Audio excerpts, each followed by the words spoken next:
Fee కట్టకపోతే పేరెంట్స్ని ఇబ్బంది పెట్టాలి. నేను ఏం చేసినాను, అందరి ముందు నన్ను ఇన్సల్ట్ చేసిందని స్కూల్ కాడ నుంచి ఏడ్చుకుంటూ వచ్చింది.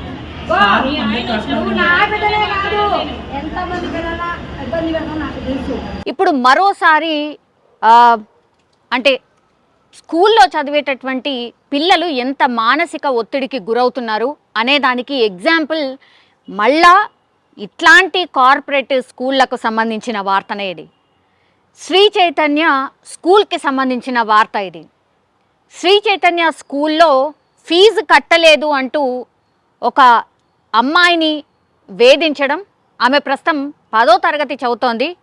ఫీజు కట్టలేదు కట్టమను ఇంతే. ఇంకా వాళ్ళ ఫ్రెండ్స్ కావచ్చు, క్లాస్ రూమ్లో కావచ్చు, అందరి ముందర ఫీజు కట్టలేదు, ఫీజు డ్యూ ఉంది అని అంటూ ఆమె డ్యూ ఎంత అని క్లాస్ రూమ్లోనే అనౌన్స్ చేయడం. ఆ తర్వాత ఆ ఫ్రెండ్స్ ముందట పాపం ఆమె చాలా అంటే చాలా ఎంబారసింగ్గా ఆర్ ఇన్సల్ట్గా ఫీల్ అయిపోయి ఇంకా లాభం లేదనుకుంది. ఈరోజు స్కూల్కి వెళ్ళినటువంటి అమ్మాయి ఏడ్చుకుంటూ మళ్ళీ ఇంటికి వచ్చేసి తలుపేసుకొని ఫ్యాన్కి ఉరేసుకొని చనిపోయే ప్రయత్నం చేయడం. ఇంట్లో అమ్మ ఉంది, తర్వాత పని మనిషి కూడా ఉంది. ఆ టైంలోనే ఏడ్చుకుంటూ స్కూల్ నుంచి వచ్చేసరికి ఒక రకంగా పేరెంట్స్కి ఫస్ట్ అసలు ఏమైంది ఏంటి అనేది ఒక ఆందోళన కావచ్చు, ఒక భయం స్టార్ట్ అవుతుంది. అట్లాంటిది ఆమె స్కూల్ నుంచి ఏడ్చుకుంటూ రావడం, అప్పుడే స్కూల్కి వెళ్ళింది, అప్పుడే ఏడ్చుకుంటూ ఎందుకు వచ్చింది అనేది అసలు వాళ్ళకి అర్థం కానటువంటి టైంలోనే ఆమె వెంటనే డోర్ పెట్టేసుకొని, బెడ్రూమ్ డోర్ పెట్టేసుకొని ఉరి వేసుకుంది. అంటే మీరు ఇమాజిన్ చేసుకోవచ్చు ఎంత భయంకరంగా పిల్లల మీద ఒత్తిడి ఉంది. రీజన్స్ ఏవైనా కావచ్చు, చదవలేకపోవడం వల్ల కావచ్చు, లేదంటే ఇట్లా ఫీజులు కట్టలేకపోవడం వల్ల కావచ్చు, లేదంటే ఉపాధ్యాయులు హెరాస్ చేసే విధానం కావచ్చు. ఇట్లాంటి కార్పొరేట్ స్కూల్లో లక్షలు ఫీజు పోసిన తర్వాత కూడా పిల్లల్ని ఏదో రకంగా హెరాస్ చేయడం, ఆ తర్వాత వీళ్ళు ఆత్మహత్య చేసుకునే ప్రయత్నం చేయడం. ఇట్లా టీనేజ్ పిల్లలు చాలామంది అయితే డిప్రెషన్కి, యాంగ్జైటీకి లోనవుతున్నారు. అది పేరెంట్స్ తప్పనుకోండి, లేదంటే స్కూల్ యాజమాన్యమా, లేకపోతే ఇంకోట. కానీ పిల్లల మీద మాత్రం ఒత్తిడి ఎంత భయంకరంగా ఉంది అనేది ఈ మధ్యకాలంలో మనకొస్తున్నటువంటి వార్తలే దానికి బెస్ట్ ఎగ్జాంపుల్ అనుకోవచ్చు. ఈరోజు మేడ్చల్లో ఉన్నటువంటి శ్రీ చైతన్యకి సంబంధించిన స్కూల్ ఇది. సో ప్రిన్సిపల్ దగ్గరికి వెళ్ళి ఇంకా వాళ్ళ మమ్మీ అంటే ఆత్మహత్య చేసుకున్న ఈ పాప ఎవరైతే ఉన్నారో ఆమెను హుటాహుటిన హాస్పిటల్కి పంపించడం. ఇంట్లో ఉన్నారు కాబట్టి, చూశారు కాబట్టి ఇప్పుడు ఆమె ప్రాణాపాయ స్థితిలో అట్లీస్ట్ హాస్పిటల్ వెళ్ళి ఆమెకు ట్రీట్మెంట్ చేసే అంత చాయిస్ అయితే ఉండింది. ఆమె ఇప్పుడు ప్రస్తుతం ఐసీయూలో ట్రీట్మెంట్ అయితే తీసుకుంటుంది. కానీ వాళ్ళ మమ్మీ మాత్రం వెంటనే స్కూల్కి వెళ్ళి ఏంటి హెరాస్మెంట్ ఏంది నాకు అర్థం కాదు, స్కూల్లో పిల్లలు పంపిస్తున్నది దేనికి, చదువుకోండి, చదువు చెప్తారని పంపిస్తే ఇట్లా పిల్లల్ని హెరాస్ చేస్తున్నారు ఏదో ఒక రూపంలో. ఫీజు ఇప్పుడు కొన్ని రోజులు లేట్ అయితే ఏమైనా యాజమాన్యం ఏమైనా కోట్లలో నష్టపోతుందా? మా పిల్లను పోగొట్టుకుంటే ఇప్పుడు మీరేమైనా మళ్ళా బ్యాక్ మా పిల్లని ఏమైనా తెచ్చిస్తారా అని ఆ పేరెంట్ యొక్క ఆవేదన వ్యక్తం చేస్తోంది. ప్రిన్సిపల్ని డైరెక్ట్ అడుగుతోంది. ఎందుకని ఇప్పుడు మాకంటే చెప్పారు, పేరెంట్స్కి చెప్పాలి, కానీ పిల్లల మీద మీ ఒత్తిడి ఏంటి?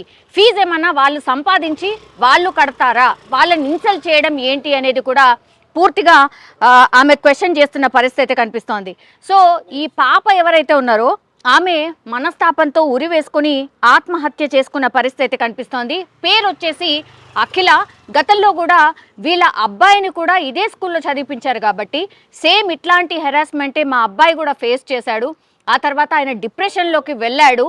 డిప్రెషన్లోకి వెళ్ళిన తర్వాత ఆయనకు మేము ట్రీట్మెంట్ చేయించాము. కార్పొరేట్ స్కూళ్ళల్లో చదివిపించి మేము ఏదో బాగుపడతారనో, చదువు బాగొస్తుందోనో మేము తీసుకెళ్ళి కార్పొరేట్ స్కూళ్ళల్లో వేస్తే అక్కడ జరుగుతుంది ఇది. హెరాస్మెంట్ చేస్తారు, ఉపాధ్యాయులు ఏదో ఒకటి అంటారు, లేదంటే ఫ్రెండ్స్ ముందట ఇట్లా ఇన్సల్ట్ చేస్తారు. ఇంకా ఏం చెయ్యాలి, మాకు అర్థం కాని పరిస్థితి ఉంది. దయచేసి నాలాంటి పేరెంట్స్ ఎవరు కూడా ఇట్లాంటి స్కూళ్ళల్లో వేయకండి. చదువు కంటే ఎక్కువగా వీళ్ళకు టార్చరే ఉంటోంది అని వీళ్ళ మమ్మీ ఆవేదన వ్యక్తం చేస్తున్న పరిస్థితి కనిపిస్తోంది. ఇప్పుడు అఖిల ఈ అమ్మాయి చేసినటువంటి తప్పేంది? ఫీజు కట్టలేకపోవడం ఈ అమ్మాయి చేసినటువంటి తప్ప? సరే, కొన్ని కుటుంబాల్లో కొన్ని ఆర్థిక ఇబ్బందుల వల్ల కొంచెం అటు ఇటుగా అవుతాయి. వార్నింగ్ ఇవ్వండి. లేదు కొన్ని రోజుల పాటు ఆగి మేము కడతాము అని అంటే అలా ఒప్పుకోండి.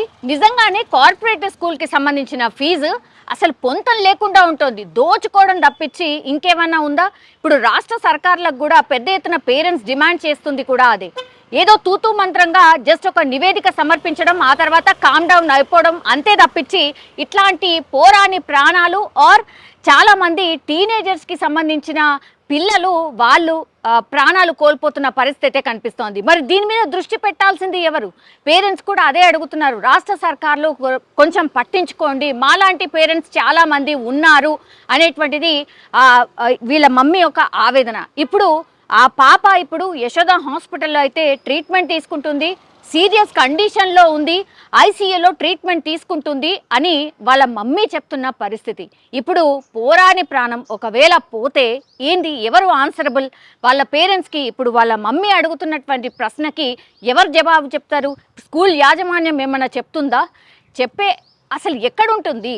అందుకే ఈ ఇన్సిడెంట్లు జరిగినప్పుడల్లా ప్రజా సంఘాలు, విద్యార్థికి సంబంధించిన ప్రజా సంఘాలు ఏవైతే ఉంటాయో వాళ్ళు పెద్ద ఎత్తున ఆందోళన చేయడం అక్కడికే ఆగిపోతుంది తప్పించి ఏమైనా న్యాయం జరుగుతుందా ఆర్ ఏమైనా కదలిక వస్తుంది అంటే ఏమంటే ఏ కదలిక కూడా ఉండట్లేదు.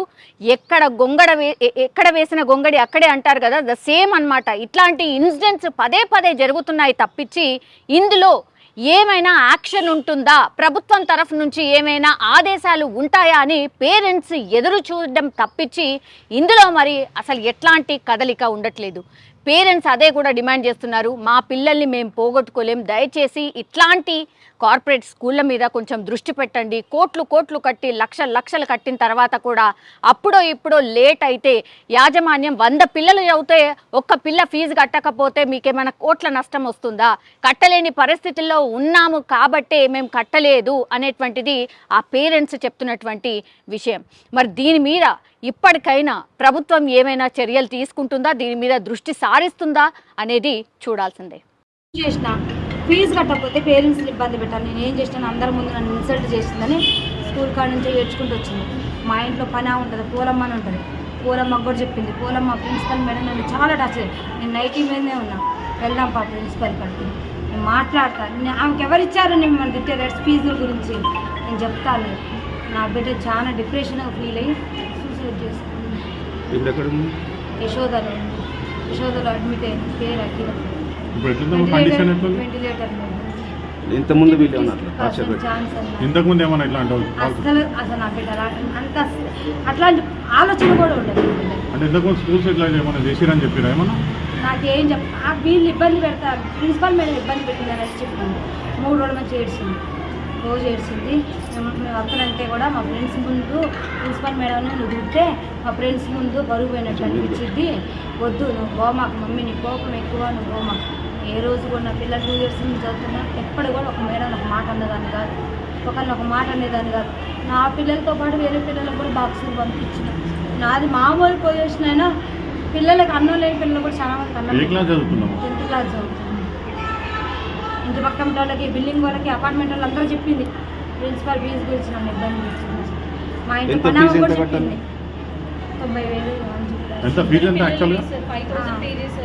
90,000 ఇవి కట్టాలన్నారు. లాస్ట్ ఇయర్ కొంచెం పెండింగ్ ఉంది, మొత్తం కలిసి మన 22,000 ఇచ్చిన.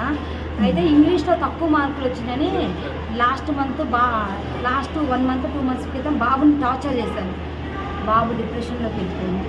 వీళ్ళ వల్ల బాబుకి ఇప్పుడు దగ్గర 1 lakh వరకు ట్రీట్మెంట్ అయింది. నా దగ్గర అన్ని రిపోర్ట్స్ ఉన్నాయి, అన్ని ఫైల్స్ ఉన్నాయి. నేను బంజారా హిల్స్ సైకాలజిస్ట్ ఆశా హాస్పిటల్లో చూపిస్తున్నా, డాక్టర్ చైతన్య దగ్గర చూపిస్తున్నాను. ఓన్లీ బాబుకి 35 40 వచ్చిన ఇంగ్లీష్ మార్కులని ప్రిజర్వ్ చేస్తారు.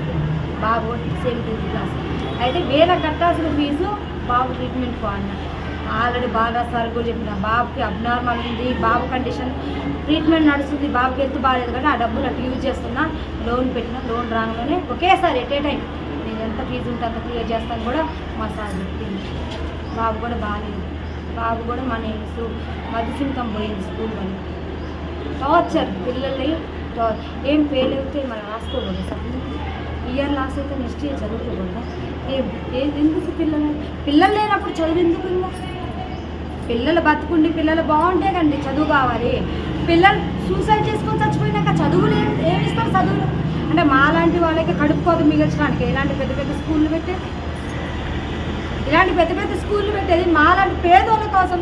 ఇప్పుడు మేము ఎక్కడో ఉంచి బతకడానికి వచ్చినాం, మేము తెలుగు మీడియం చదువుకున్నాం, సరైన జాబులు రాలేదనే కదా పెద్ద పెద్ద స్కూల్లో వేస్తే ఇంగ్లీష్ మీడియం చదువుకొని ఫారెన్ కంట్రీస్ అటు ఇటు పోతారు, మంచిగా మా పిల్లలు సెటిల్ అవుతారనే వేసాక మా పిల్లల్నే భూముల మీద నుంచి లేకుండా చేస్తే మీరెందుకమ్మా ఇలాంటి స్కూళ్ళు పెట్టుకొని ఏం చూసారు?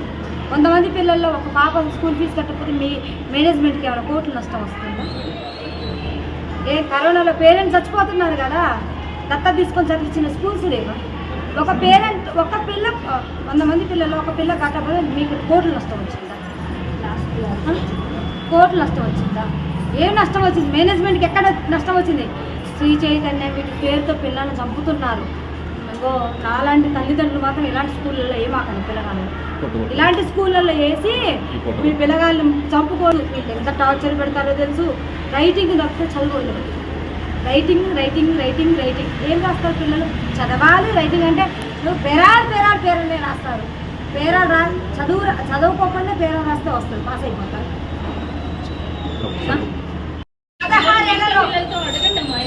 16 ఏళ్ళ వయసులో ఫాస్ట్ ఉండదు వాళ్ళ వయసు, ఆలోచించే శక్తి కూడా కనుగు వేరేలా ఉంటుంది. మెచ్యూరి మైండ్ కాదు, వాళ్ళని ఇబ్బంది పెట్టే రైట్స్ మనకు లేవు. పేరెంట్తో టార్చర్ చేసి నువ్వు నా బిడ్డలే కాదు ఎంతమంది పిల్లల ఇబ్బంది పెడతావు నాకు తెలుసు. ఆసియా నా ఫ్రెండు, లక్ష్మి నా ఫ్రెండు, పిల్లలు ఉన్నారు. డబ్బుల విషయంలో నువ్వు ఎంత బాధ పెట్టావో నాకు తెలుసు. నా బిడ్డకి ఎవరైతే నువ్వు ఎంప్లాయ్ అయితే నీ మేనేజ్మెంట్ అనాలనుకోండి తప్ప తీసుకుంటారు. 22,000 కొన్ని ఇచ్చి పంపించాను లాస్ట్ ఇయర్. అవును నేచర్లో నీకు స్కూల్లో ఉన్న బట్టికే నీకు రెస్పాన్స్. నేచర్ మా ఆయనకి నీ బాబు మొత్తం నాశనం. నా బిడ్డ పోయి నా కొడుకు పోయి నీ స్కూల్ ముందే సూసైడ్ చేసుకున్నాను.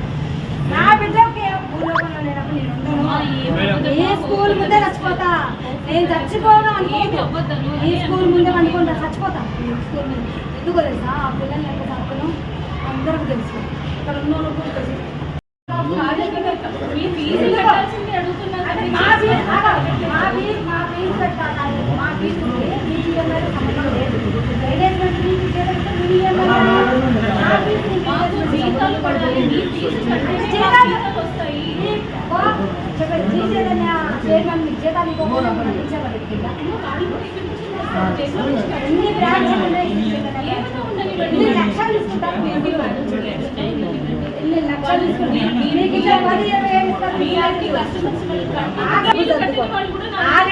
ఖరాబ్ చేశారు. అది ట్రీట్మెంట్ ఇలా కట్టాల్సిన డబ్బులు పడిపోవాలి.